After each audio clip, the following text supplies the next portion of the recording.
Con này 200.000 cũng xứng đáng, chứ huống chi là chỉ mới hơn 100.000 là anh chị đã có thể sở hữu một chiếc đèn vừa còi vừa chiếu sáng rất là tiện lợi.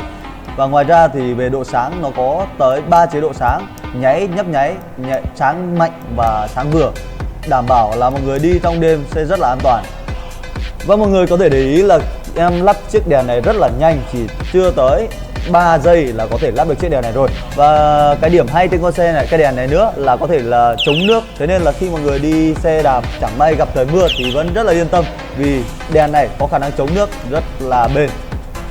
Và anh chị lưu ý là giá của con đèn này sẽ thay đổi theo từng thời điểm. Thế nên là anh chị sẽ ấn vào trong giỏ hàng xem là nó còn được sale nữa hay không nhá.